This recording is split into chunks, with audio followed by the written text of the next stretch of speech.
Hi, I'm Dr. Mila Brujic, and I'm joined here with the one and only Dr. Dave Kading on this episode of the OI Show. Thank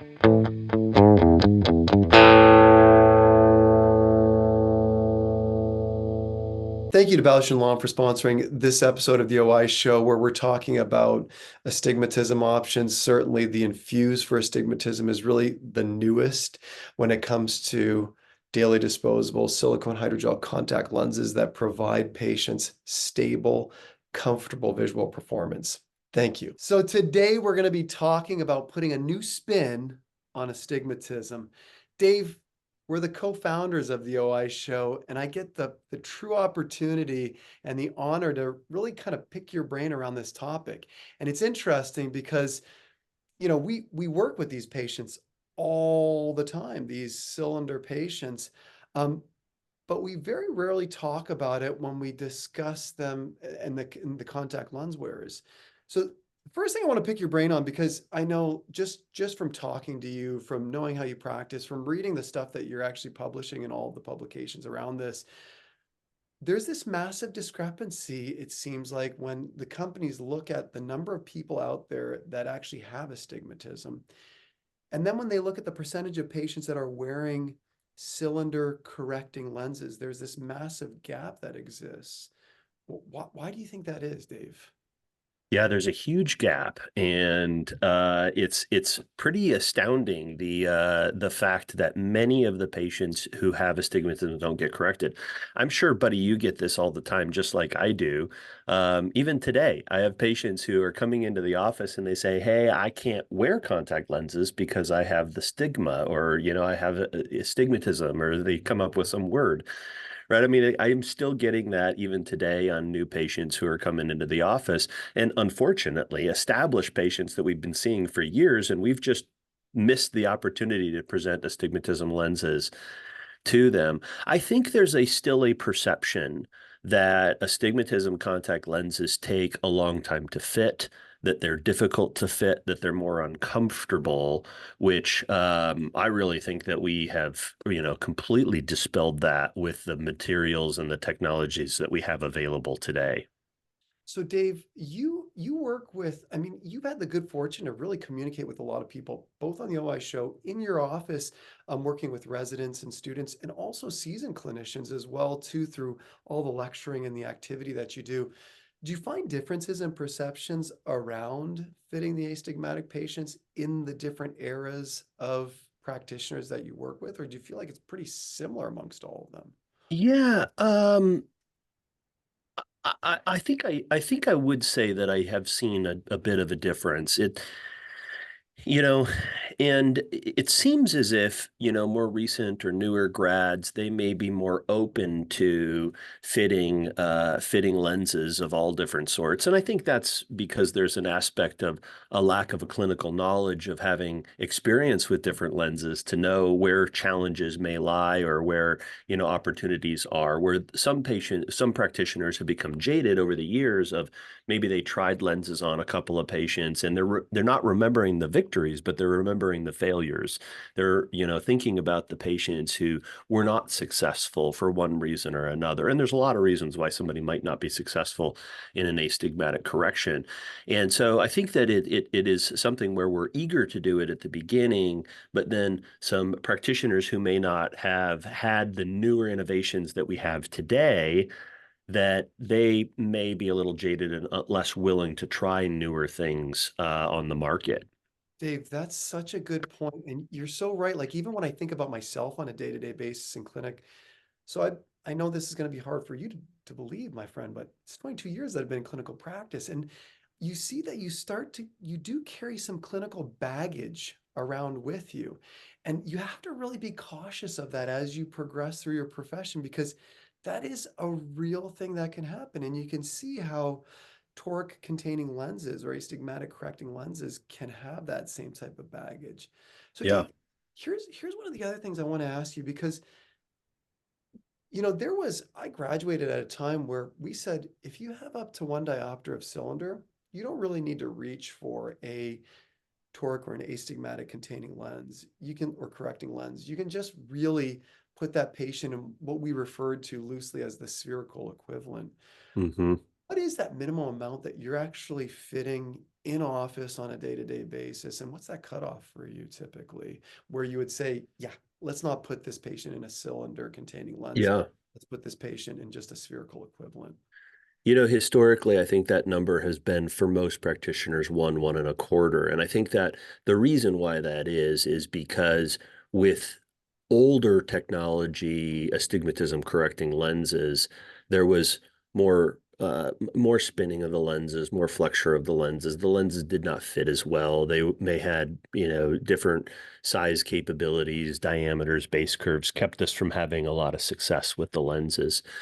Also, there was a period of time where we were making a move towards daily disposable with so many of our patients in spherical components, and we were like, well, let's push the daily spherical because we don't have an astigmatic lens and we don't have that issue anymore. But that diopter and a quarter has been a traditional number, and I've actually bucked that system for quite a while, and I've written a whole bunch in Contact Lens Spectrum about it and Contact Lens Today about how if you are undercorrecting a patient with one diopter of cylinder or 1.25 diopters of cylinder, that is an undercorrection. Well, let's take somebody who has a half a diopter of astigmatism, and let's say you put a -75 cylinder on them.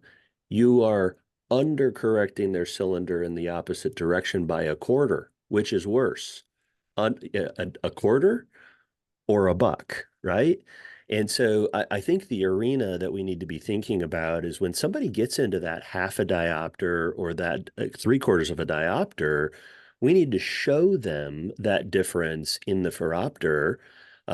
Just, that's a quick thing that we can do. And if the patient does notice a substantial difference, then it would be far behoove us to move that patient into a toric lens earlier, as opposed to letting them fail in a spherical lens in which they may actually stop wearing lenses altogether, but moving them into a toric lens on that lower amount. So, I think we should, and this is a very controversial thing, but I think we should be thinking about astigmatic lenses on the half or the 3/4 of a diopter patient. Dave, I will tell you, it's so funny you bring this up. So, as part of our pretest in our office, if somebody's coming in wearing contact lenses, they do auto refraction right over the lenses so we can determine how much that patient may be off. Literally, the patient I saw right before I got done today, half a diopter came up on the autorefractor. We over refracted. There was a half a diopter behind the phoropter. And I literally asked the patient, would you rather see like this with no cylinder correction? Or I held the loose lens up and said, or would you rather have this 3/4 of a diopter cylinder? And they said, I want that. So it's funny you say that because that was an artificial rule that we had. Well, if it's under 3/4 of a diopter, you don't correct it. When in actuality, some people may prefer being subtly overcorrected with that, as opposed to being undercorrected, like you said, by a half a Yeah. I mean, diopter. in some ways, you think about it as we're fractionally over minusing them, right? And so if they're under 40 or 45, not old like you, but if they're under that age, they may actually eat that up a little bit and they may enjoy that little bit of extra minus in that arena.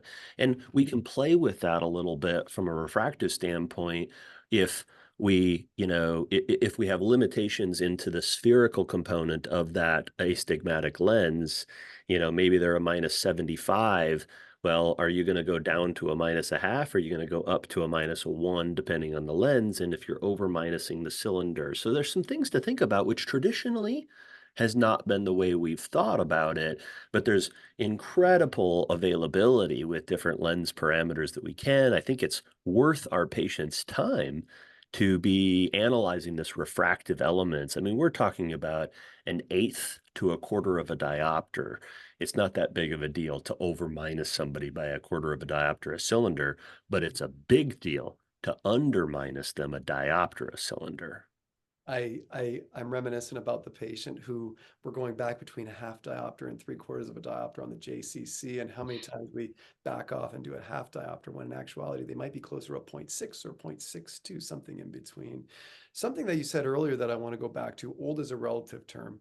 Another thing that I wanted to go back to that you said earlier than that was you brought up the daily disposables. Now, I know that you're a strong proponent of daily disposables, Dave, and there have been massive innovations. One of the most recent innovations is the Infuse for Astigmatism, Hmm. and a massive amount of impressive parameters. Hmm. There's always this discussion and concern, I think, more from a clinician's perspective than the patient's perspective, but about cost. How do you Yeah. how do you handle that?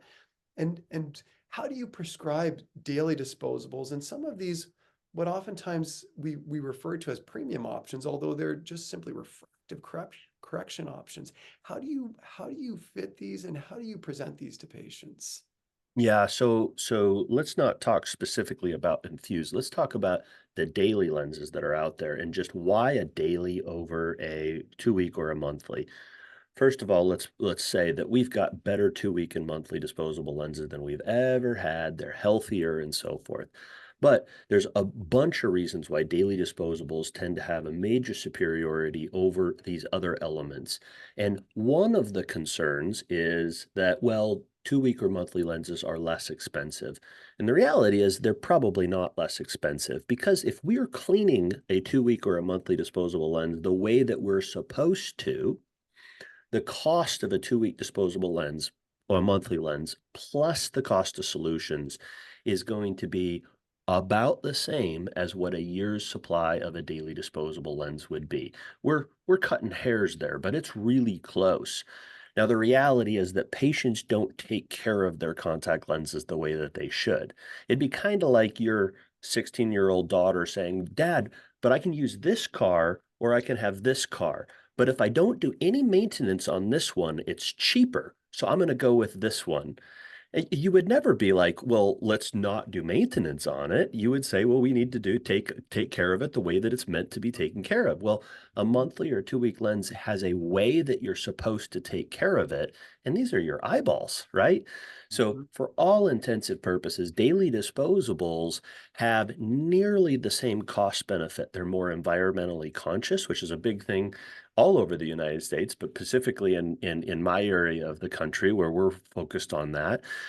And, that's not even before we talk about their ocular health benefit. A clean, brand new lens every single day is better for a patient.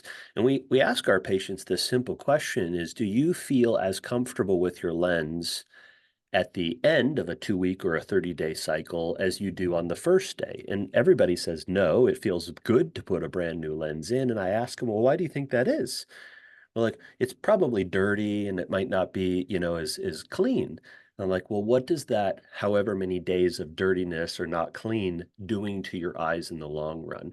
We know that 50 to 75% of our patients are dropping out of contact lens there. The last vast majority are doing so before the age of 42. And why? It's because of discomfort and dryness. Why is it that they're dropping out discomfort and dryness? And it's not because of a single year's mishap with their contact lenses. It's the years and years and years of not taking care of their contact lenses the way that they should. We had students in our practices for years and years and years, and I was excited because we were seeing all these contact lens complications. And then there was a year where we made a drastic switch and we said, we're only doing daily disposables from here on out. And it took me about 2 or 3 years to realize that our students weren't getting the same contact lens experience Complications. because we were not getting complications at the rate that we were. And I've never gone back and measured that, but it was a substantial difference. I mean, we were getting contact lens peripheral ulcers all the time. We were getting, all sorts of red eyes with contact lenses. And not to say that you can't get those things with daily disposables, but it was just far less often. And it just made us realize that, hey, this is the way that you should be fitting contact lenses for patients. And so daily disposables are our go-to. We're about 90-95% of our patients are in dailies. I don't think we're going to go back. So, Dave, there are some situations that warrant some potential other solutions. I'll give you a perfect example. Sure. Presbyope that has cylinder that's now requiring a multifocal contact Yep. lens. Yep. And there are now good monthly multifocal contact Yeah. lenses that contain astigmatism correction. Absolutely. The Ultra lens is an incredible astigmatic multifocal lens that we have to go to not have to, but we get to go to, where we didn't have those options available in the past. And it's going to be a long time before we get to that type of modality with the daily disposable, just for the skew that needs to take place. And so, absolutely, that's an arena of monthly. Do you treat those multifocal patients similar to the just non-multifocal requiring patients, Dave, in terms of the cylinder and how you handle that? Yeah. Yeah, I do. Uncorrected cylinder in a multifocal patient can actually play in their benefit, or it can actually make things worse for them, depending on where you're really going. Uncorrected cylinder is going to give them a little bit more plus, right? And so it can work in their benefit if you've got a diopter, a cylinder, and you don't correct it, but it's going to affect their distance vision. And no multifocal wearer ever has ever said, "I love not seeing as well in the distance." So it's very important for those patients to have toricity.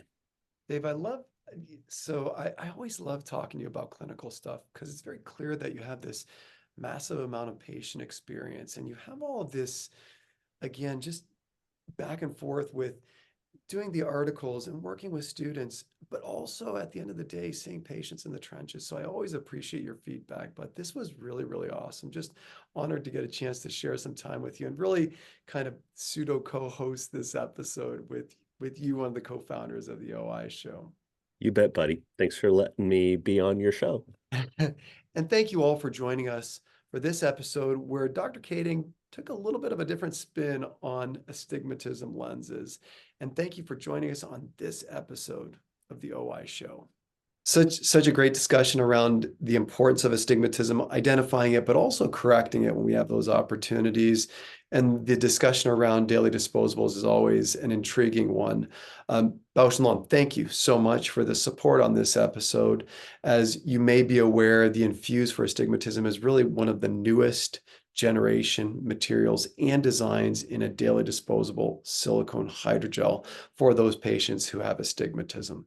Thank you, Bausch and Lomb, for the support of this episode.